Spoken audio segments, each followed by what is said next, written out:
Hello and welcome back to another video, people. Welcome back to the YouTube channel. Make sure you are leaving a like on the video. Make sure to subscribe if you haven't already. We're trying to hit 1K subscribers before the end of the season, people. Now, time for some footy talk. Time for some pre-recorded footy talk. And today, talking about Liverpool, talking about Virgil van Dijk to PSG. Now, I don't know how reliable this is, but I thought we'd talk about the possibilities and whether, it would actually happen or not. Like for me, this was a weird article to see, but it's coming up. We're coming up to March the 18th, as you're seeing this, and Liverpool haven't signed anyone's new contract yet. I'm pretty sure Trent, Salah, and Van Dijk have not signed. I don't know whether Alisson signed. I'm actually not too sure on that one, but I'm gonna bring this up. I'm gonna bring this article up. Well, the outline of the article up. Um, PSG are all in on Van Dijk. Liverpool won't break the bank to retain their captain, but they do want him to stay. Now, obviously, people are going to try and put the pieces of the puzzle together because, listen, let's be honest here. It was a bit dodgy seeing Van Dijk go and talking to the, to the what PSG owners or the PSG director of football, like straight after the game where they actually lost on penalties, where no one for Liverpool really had an effective game like that. And PSG played them off the park in both legs. And we've seen with PSG that they actually defend really well now.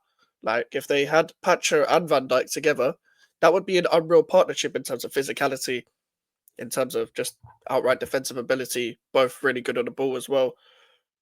This would be probably the biggest blow of all of the free transfers, in my opinion. Like Salah is obviously special in terms of how many goals he scores a week, in a season. Sorry, Trent with his creativity from right back, but also Virgil van Dijk is probably the biggest miss because I still think Liverpool would survive and title challenge with a semi decent winger. Maybe not as good because Salah's different, but also they could probably put up with a right back that can cover Trent's defensive deficiencies, but they might not be as good as attacking, but he'd be a bit more balanced. There's not many defenders in world football, in modern day football, like Virgil van Dijk. There isn't. He's one of the few players that could play in the previous era because, for me, a lot of these defenders nowadays don't want to defend. They don't want to go. They don't want to go out to the wide areas and defend the channels when their fullback is going high up the pitch. They also don't want to defend counter attacks. They don't want to get physical. They don't want to step up from the defensive line and put a tackle in to take that risk and win the ball a bit higher up the pitch so they can start a counter attack for their team instead. These defenders don't want to do that, and that's how important Virgil van Dijk is. And everyone's played a big part in Liverpool supposedly about to win the league this season, but the main thing for me was that Van Dijk and Konate partnership. Basically the best partnership in the league this season, alongside the likes of Gabriel Saliba, Milinkovic, and Murillo, all been the main centre back partnerships of this season. But that you're going to need a lot to replace Virgil van Dijk. You're going to need two centre backs.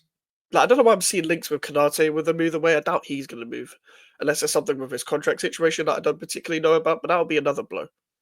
And Liverpool not wanting to break the bank on these players, people can talk about age. These are special players. These are players that have still got more years to give as well. Like Salah's probably still got another 2. Van Dijk has got probably another 4 as a centre back. Trent has got loads of years to give. He's probably going to move to Real Madrid because that Madrid knock is different, as we all know. However, with Van Dijk, I can't see him going anywhere. So I do think that they'll find a way to get Van Dijk a contract. I think he'll be the one that definitely stays. Salah wants to stay clearly, but he wants a certain amount of money. We don't know if he's going to get paid, but the Saudi thing is there. I think Van Dijk is probably the more likely one to stay still out of the 3, because I think Trent's been set on a move to Madrid ever since, like, I can't remember when the links first came about, but I think it was in the summer, or it was like approaching winter time when the links first came about. It's weird. It's a weird one, man. It's a weird one because you can't replace someone like Van Dijk. You can't. You can't. You got to think about the defenders over the years, yeah, that have made such an influence towards their team and stuff. like in title challenging teams, and Van Dijk is a part of that. Like he is up there with one of the Premier League's greatest. He's not the Premier League greatest. I don't believe he's better than Rio or better than John Terry, but he's definitely up there for me. He's definitely up there in best defenders that I've seen.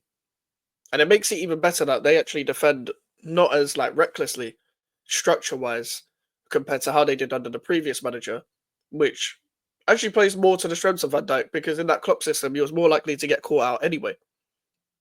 However, when they're playing a little bit deeper, a little bit more organized, a little bit more compact and whatever, it's benefited him more. And after the season he's had at Liverpool, I get you probably want a certain amount of wages, but I can also understand. I can kind of understand it from a Liverpool perspective. Like they don't want to go over their wage structure, but I'm sure other players that join Liverpool will understand. You only go above the wage structure if you are of a certain caliber of player, like a Salah, Van Dijk, Trent, etc. So I would see no point, especially when Liverpool don't even spend in the summer as much.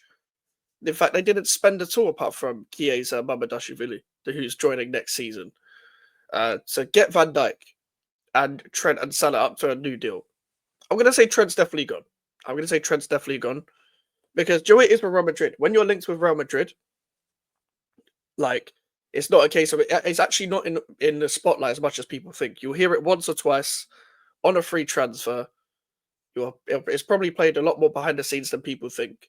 And then we don't hear about it until we're approaching the end of the season, until they're actually going to go on a free, a bit like how it happened with Mbappe.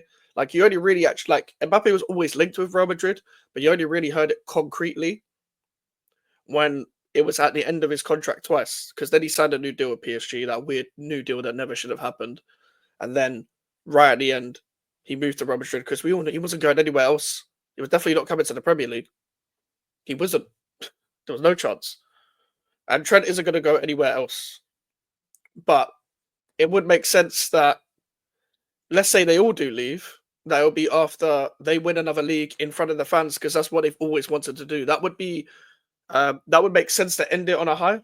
It would, because maybe they're like, okay, we want to end this season on a high. Let's go out and win the league in front of the fans, because we never got to do that. They probably wanted to take the Champions League with them as well, because, I mean, no one expected Liverpool to go out in the Champions League that early. Obviously, a lot of people said that PSG would beat Liverpool, to be fair. I think I said Liverpool would lose the first leg and then win the second leg, and then they would get over the line. I was wrong. So this it does kind of make sense. It does kind of make sense, I have to say, but it's all up in the air. It's all up in the air. I feel like this would be the biggest blow to Liverpool if this was to happen. Make sure to leave a like on the video, people. Make sure to subscribe if you're new. Social medias are in the description if you want to follow me. The email for the inquiries. We're trying to hit 1K subscribers before the end of the season, so make sure to subscribe. And we're live with the Hotspur Cave at 8. Take care, guys, and peace.